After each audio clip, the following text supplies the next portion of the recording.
This podcast episode is brought to you by Astrologer Connect, your premier source for astrology readings.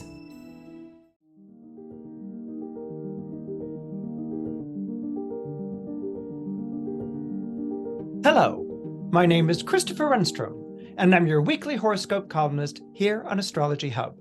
And this week, I wanted to talk to you about the planet Jupiter coming out of retrograde on November 23rd. Now, this is something that a lot of people are looking forward to. Why? Because Jupiter is the planet that's often associated to good luck and fortune in astrology. And so the general assumption is that when the Jupiter is retrograde, that's a period of time when fortunes aren't easy to make and good luck is hard to come by. But when Jupiter turns direct again or comes out of retrograde, like it does on November 23rd, well, that's when you can expect the pennies to rain from heaven, for fortunes to increase and for your coffers to grow. And this is because Jupiter is associated with prosperity. The reason that Jupiter was associated and is associated with prosperity in astrology is because Jupiter was named after the Roman god Jupiter, who in turn was named after the Greek god Zeus. And Greek god Zeus was a god of fertility in Greek mythology. He ruled the skies and he ruled the storms. And so whenever there were storms and rain fell from the sky, then things grew. And so people associated this with fertility, with an influence that brought about the begetting of life. And so this is something that's always been associated with the planet Jupiter. It's a benefic, along with the planet Venus. Benefics are planets that bring good things to you in life. And so this is why everyone is really sort of sitting on the edge of their seat and waiting for Jupiter to come out of retrograde on November 23rd. Isn't that going to be a wonderful, lovely thing? Well, as you probably gathered by now, astrology doesn't quite work like that. There are all sorts of different layers and nuances that are to be taken into account when interpreting the behavior and the direction of the planets. So what we have with Jupiter, which is basically still a planet of benevolence, Jupiter bestows good things. That's what it's supposed to do in an astrological chart. It's supposed to bestow good things, and it's also supposed to bestow protection, just like Jupiter, the planet, does in our solar system. As you probably already know, Jupiter is the largest planet in our solar system, and as such, it's the planet that drags into its gravitational pull all the meteorites and asteroids and space debris that would have pulverized us long ago if Jupiter weren't there standing as a sentry on the edge of our solar system. So Jupiter has always had this role of benevolence and also protecting, that actually his protection brings benevolence. And so these are all seen as good things. What's not as well known, however, is that Jupiter and the planet Saturn are like flip sides of the same coin. They're basically the flip sides of fortune. Now, Saturn has a reputation in astrology as being a negative side of fortune. It rules over tests and trials and tribulations and all sorts of setbacks that take away the things that you've earned in good standing. It's eroded your beliefs and caused you great tribulation and stress in your life. So Saturn was always sort of seen as the hand that taketh away. So Jupiter and Saturn, you can sort of think of in astrology as Jupiter, the hand that giveth, and Saturn as the hand as taketh away. Okay, and so it's Saturn that's seen in its taketh away position as being more nefarious and being more negative, and that's why it was regarded as a malefic. But the two are very much joined at the hip. They are both planets of tests, okay? Now, Saturn tests by making things more difficult, by making things more arduous, by increasing the challenges and the stakes as you try to progress forward into your life. And Saturn does this with a sort of understanding that going through hard things and difficult things builds character, or at least that's how it's interpreted nowadays. And so Saturn was pretty much known as the character building sign of the zodiac, a character building sign sign of astrology. Whatever doesn't destroy you makes you stronger. Or I think as that song goes, whatever doesn't kill you makes you stronger. Okay, so this is a sort of Saturnian anthem. Okay, so Saturn is always ready for things to be very difficult and things to be very trying. Jupiter tests as well. But in some ways, I kind of think that Jupiter's tests are more nuanced. Jupiter tests you by giving you good things. Okay. Jupiter tests you by giving good things. Jupiter, if it's very strong in your chart, if it's very powerful in your chart, either by angle or by rulership or through trines, and definitely sextiles, Jupiter gives you that sort of assist at the time that you need it to get up and over the barrier. Perhaps the easiest way to think of Jupiter is really kind of like your celestial guardian angel. It's always looking out after you. And as long as you follow the path that is good, then Jupiter will look after you in turn. And so there's a sort of moral conscience quality to Jupiter as well. If you do things that are good, then more good comes to you. And so this is an equation that's kind of easy to follow. Well, if I go and do things, more good things will come to me. And so, people automatically think, okay, doing good things brings more good in my life. And that's terrific. I'm going to go and do good things. But that's not always the way that prosperity is seen in our society. Prosperity can be seen as being an achiever, being successful, earning lots of money, getting fame and recognition. And indeed, according to the Florentine philosopher and astrologer Marsilio Ficino, Jupiter was sort of seen as a planetary influence that ruled over the common world. In other words, it bestowed gifts on those who were seen as being very successful, but not successful necessarily in a charitable way, but successful in terms of, I built a great company, I built a great church, I built a great following, I created great success. I've merged and acquired whole corporate empires across this globe, and I'm a very famous person. I have influence that spreads across continents and time zones. Okay, and so, well, I'm not sure if Marsilio Ficino was that familiar with time zones and things like that. But anyway, the idea was that Jupiter favored people who lived in this world, whereas Saturn was sort of given a sort of rulership over academics and contemplatives, people who had turned their back on this world and sought an inner truth, or a truth away from the easy temptations of money, fame, and glory. So this idea of doing good, and you will be rewarded for doing good, started out as a sort of charitable idea, but it became, as what I just described, really kind of a drive for prosperity. And the more prosperous I become, the more that proves that I'm favored by God or by fate, and I need to build on this, so I can sort of like take over my corner of the world and maybe take over the world itself or something along those lines. I mean, that's where the sort of hubristic qualities of Jupiter can sort of show up in different astrological interpretations. It's the idea that the more famous and successful, the more emboldened I become, and the more that I want, these sorts of qualities. But let's dial it back and get back to Jupiter and what Jupiter's message really is. Jupiter's message is, I'm going to give you good things, or good things are going to happen to you. You are going to experience good turns in fortune. You're going to see signs in your life that are confirming that the path that you're on is the right path that you should be on.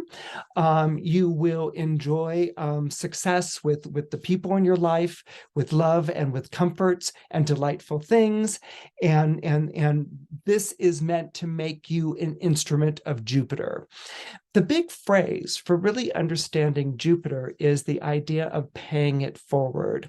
In other words, whatever good turn has been done to you, you go and do in turn for someone else, usually someone that you don't know. So it's not something like, Sid did a favor for you down at the garage and you're going to pay Sid back with a favor of doing something for Sid and his family. That's getting into someone's good graces. And that's not really what the Jupiter message here is about. The Jupiter message is to sort of go outside the reciprocity. It's to go outside feathering your nest, with good friends and family members and things like that. It's to go outside that. So if a good turn or good deed is done to you, you in turn go and do a good deed for someone else.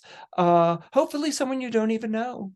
Hopefully someone that you will never have any sort of maybe close friendship with. The whole point was that it be someone who was a stranger. Okay, someone that you don't know. And so this is how Jupiter exerts its influence of benevolence in the world. It brings good to you so that you become an instrument of good for others. And this is what both benefics do. Venus brings good to you through another person. Venus is very one-on-one in the way that it relates and brings benevolence into your life. And Jupiter is more about the community. It's more about a group of people or really society. And if you follow the tradition, or if you're familiar with the tradition of Xenia in Greece, which is translates as guest friendship, it's doing good for those that you do not know, and so you're just in a position to do good. And so by doing this, you're being an instrument of benevolence in the world. It's a very simple idea, and Jupiter tests us through that. Now, how does Jupiter test us through that? Does Jupiter say to us, you're only going to get good things as long as you do good for other people?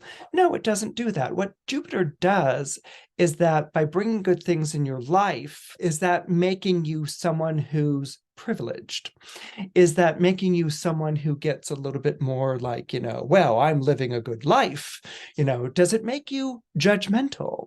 Does it say, well, I've gone and done these things and I've gotten good things in my life, and for those people who haven't gotten good things in their lives, well, it's because they must suffer from some sort of fault in their character, some sort of fault in their moral character.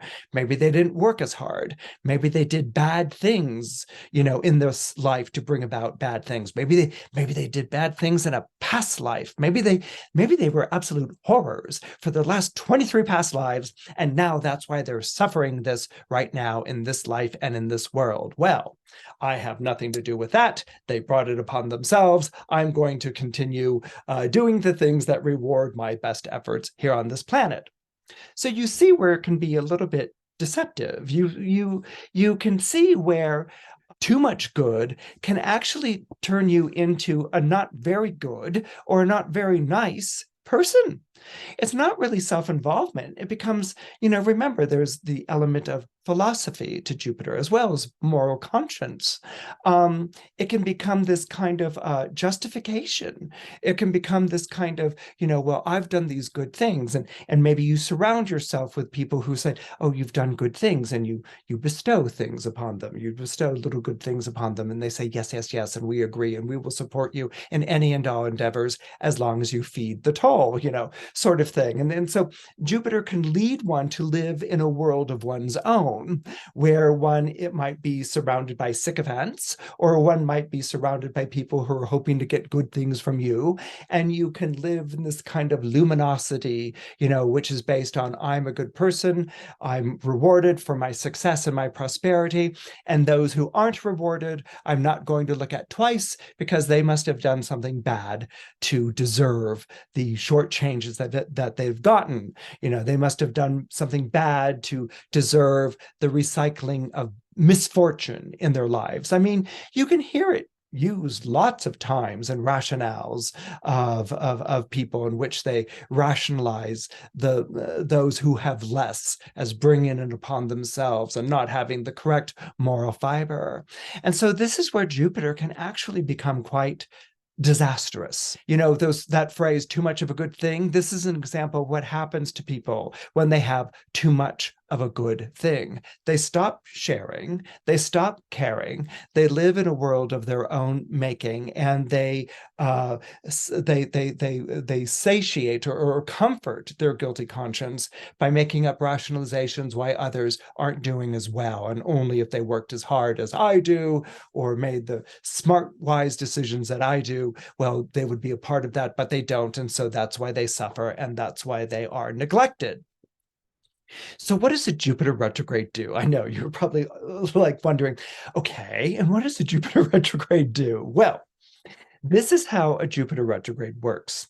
In the run-up to when the planet is going to stop in the sky. It doesn't actually stop in the sky, but in the run-up to the planet, and run up to the time when the planet stations and then turns retrograde, you will have noticed, if you were particularly born under Aries or the fire signs, so this would have gone for Aries, Leo, and Sagittarius, because Jupiter turned retrograde in the zodiac sign of Aries, you would have noticed that there was a lot of confirmation, a lot of support for the things that you were going to do, and you were feeling like a real forward momentum in your life, like a real rush, like things were going to, things were really finally on track, and this is a good thing. Okay, and then Jupiter turned retrograde. It turned retrograde on July 28th, which is fascinating because it turned retrograde on the day of the new moon in Leo. Okay, so Jupiter turned retrograde at 8 degrees Aries on July 28th when there was a new moon in Leo. And why that's interesting is that Jupiter will come out of retrograde on November 23rd, right when there's a new moon in Sagittarius. So you sort of see how it's dinging, ding, it's dinging the fire signs there. It turned retrograde on a new moon in Leo, and it comes out of retrograde on a new moon in Sagittarius. So when Jupiter turns retrograde, it's really literally like this feeling that someone has pulled the plug on all the good things that were coming into your life. Okay, so this was happening. This was confirming right path. I'm getting all these signals from the universe. I'm feeling like I'm really on a roll. And then all of a sudden, someone pulled the plug on it. Okay. You can liken it to wind changing direction. If you're on a sailing vessel or a little sailing boat or something like that, the wind changes direction. So here you are, your sail is full, you're moving forward, the wind changes direction, the sail sags, and you are looking around, and you have to find an oar and start rowing for yourself. This is what happens when Jupiter turns retrograde. And so it sort of reverses the direction, or it pulls the plug really on the prosperity, on the feelings of prosperity and the feelings of success. And what this does is that it tests your conviction. It tests your faith is really what it does. Do you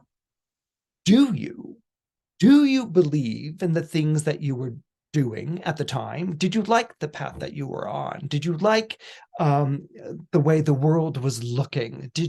Were you responding in an enthusiastic way to the vision of your future that was being shown you? And was this something that you were like, this is so wonderful, I feel finally like I'm going somewhere in my life? And was your reaction to that change or that dip in fortune or enthusiasm or that slowing of momentum, was your reaction like, oh, well, I guess it's not going to work out this time. So what? I'll just let it go. I'll go and find something else to do. I mean, it was nice while it lasted, but, do dreams really come true? Was that your reaction? Did you sort of accept like that's as far as you were going to go and go and pick up with what you were doing in your life before then? Or did you say to yourself, I liked what was unfolding in my life. I liked where things were going. I felt like I was on top of the world, and like I had this sense of purpose in my life. I want that, But then how do I explain these setbacks? How do I explain feeling abandoned by Jupiter? How do I explain the sense of being adrift or there being no momentum or push forward in my life? Well, maybe I have to go and rely upon myself. How do you rely upon yourself? Well, you might become more resourceful. You might refuse to give up the fight, or you might you might say that this is about having faith.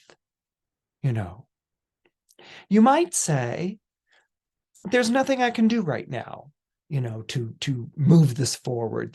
This isn't happening right now, but just because it's not happening right now doesn't mean that it wasn't meant to be. Okay. And so what happens here is that it's about kindling that little flame, of faith inside of yourself and holding it and tending to it. It's about stepping away from the rejection. It's about stepping away from the disappointment. It's about stepping away from the circumstances that said to you at the time, see how foolhardy you're being? See how silly you are? The circumstances are against you. Your life situation is against you. You have no resources. This is simply not going to happen. Go back, go back, go back to the life you were living before and give up these silly, foolish dreams. Well, where would we be if the explorers in our civilization and the discoverers gave up on their dreams and their visions? Where would we be? All right. And so this is, again, what Jupiter is all about. So if you abandoned and left this path, and maybe circumstances were such that you had to, and that's understandable. But if you abandoned this path, maybe it really wasn't for you. You didn't have the belief in it. And there's no shame in that, or obligations came up that said, you simply aren't going to be able to do this right now. So you're going to have to come back and dial it down and live like this. But for those of you, or maybe you even said to yourself, I wasn't that into it anyway. It's not a big deal. So what? I'll just, you laughed it off or rationalized it or excused it in some way. But for those of you who held on to it, okay, for those of you who said circumstances aren't right, timing isn't right, maybe I'm upsetting too many people, maybe I'm, making a decision to walk out on a boss or a relationship, and I should, but you know what? I do believe that this is right. I do believe that this is my path. I do believe that this is something that's calling to me. I do believe that I'm receiving a calling card for my higher purpose. All right. And you held on to that, what you're going to experience when Jupiter moves forward again, okay, on November 23rd is almost kind of like your computer booting up. Might be the best analogy for that. Or another one is the wind filling your sails again. You're going to start experiencing this enthusiasm again. You're going to start experiencing this excitement again. You're going to start realizing this was the only choice I could have made. I mean, we're not all given, by the way, the only choice you could possibly make. Okay. But when we're talking about Jupiter in this context, it's like it kind of has to be the only choice that you could possibly make, and so that verve, that enthusiasm, that belief will well up inside of you again, and it will push you forward. It will push you down a path, and it could be a spiritual path. It could be a creative path. It could be a path in which it looks like you're making choices that are going to run contrary to the people who rely on you, who depend on you in your life, but you know that it's a path that you have to follow. It could be a path where you're walking out on a job or prosperity, or it could be a path that leads to, a prosperity, or more than prosperity, a fulfillment, that really sort of speaks to your spirit. This is something that will start up again like rumbling engines to move you forward. Okay. And so that when Jupiter re-enters Aries, okay, in December, December, I think it's around December 20th, when Jupiter re-enters Aries, there's going to be that sense of like ending things, because Jupiter came out of retrograde in Pisces, and Pisces is the last sign of the zodiac. Why is it the last sign of the zodiac? Because it is the last sign of the agricultural year. The new year begins with the spring equinox. So there will be this period between November and December 20th when you end something, you come out of hiding, or you come out of your cocoon, or something along those lines, and then there's this feeling of moving forward again. But don't expect an overnight conversion or sudden miracle. It will start as a small little flame, but what you want to do is tend that flame and care for that flame, and it will begin to grow, and it will begin to illuminate your life to such an extent that when the sun enters Aquarius, which is going to be around January 19th, it will pick up on that air energy and it will move you forward. And that's something that you definitely have to look forward to going into the year 2023. My first astrology reading literally changed my life. I was in the midst of a significant dark night of the soul, and that reading gave me the hope and confidence that I needed to continue on my path, no matter how challenging things were. I've had the pleasure of seeing the impact that a high-quality reading can have on thousands of our community members.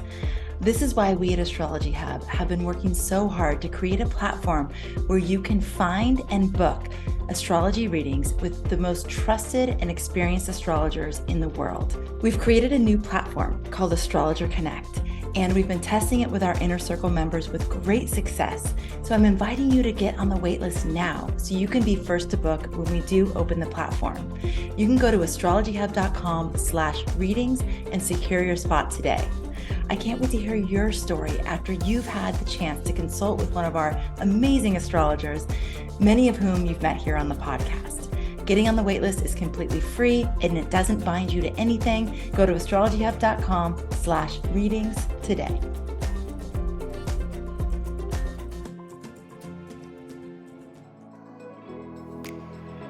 Thanks for tuning in to the Astrology Hub Podcast Network.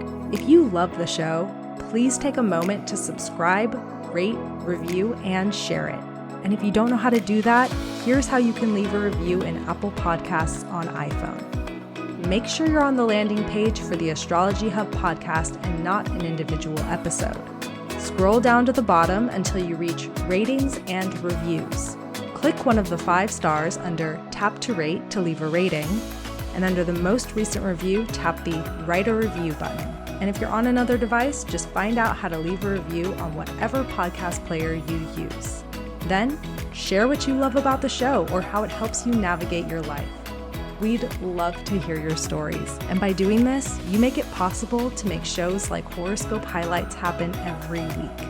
Thank you again for tuning in, for being a part of our community, and for making astrology a part of your life.